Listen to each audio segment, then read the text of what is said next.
This is the grease and maintenance guide for the Risk Racing Lock and Load Pro. The only tools you will need are a 2mm Allen wrench, a hammer, a small flathead screwdriver, some needle nose pliers, and some all-purpose grease. Step 1 is to remove these 6 screws using your 2mm Allen wrench.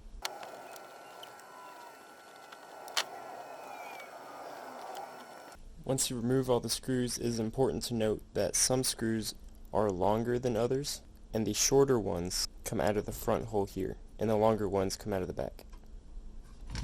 Now you can remove this plastic cover just by pulling it, and you can now see the spring and a small brass screw. Using your needle nose pliers, grab the spring and gently remove it. Like that. You can leave it hanging. This spring is a little bit damaged. This is a lock and load that has been sent in. Now use your flathead screwdriver and remove these small brass screws. Just take them out all the way.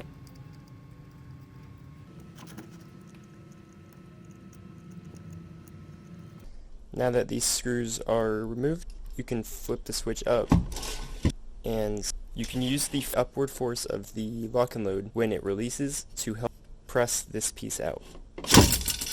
Just like that. Once you have them separated, you can see that there are 2 plastic pieces here. One is screwed into the bottom and one is not. These are the pieces that need to be lubricated. Using your grease, just get a bunch of it on your finger and spread it around.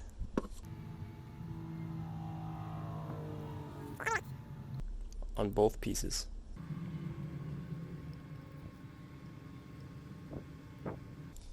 On the inside case, you can see that there is a big spring, and you can also apply a little bit of grease on the inside of here and around the spring.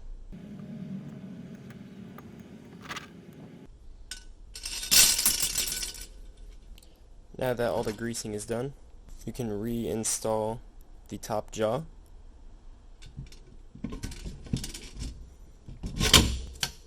Make sure the switch is up. In this position, you can gently press the upper plastic bushing into place,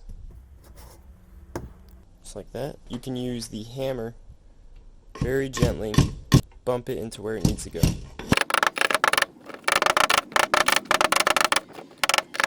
Now you can reinstall the 2 short screws onto the front of the plastic bushing. Try not to over tighten any of these screws on the plastic pieces, as it can cause warping in the plastic. Now you can reinstall these small brass screws using your flathead. Don't go too tight on these, just get them until they have resistance.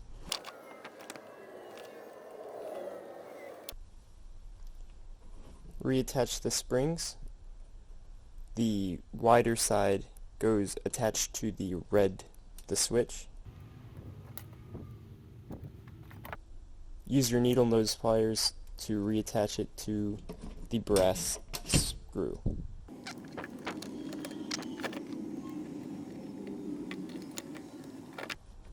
With the springs attached, you can test it. Run the lock and load through its motion. Seems good. Reinstall the plastic housing.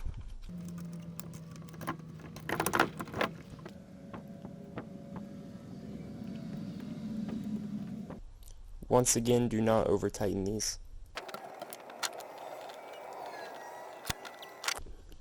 After installing the final screw, you should be able to correctly use the lock and load, and you are complete.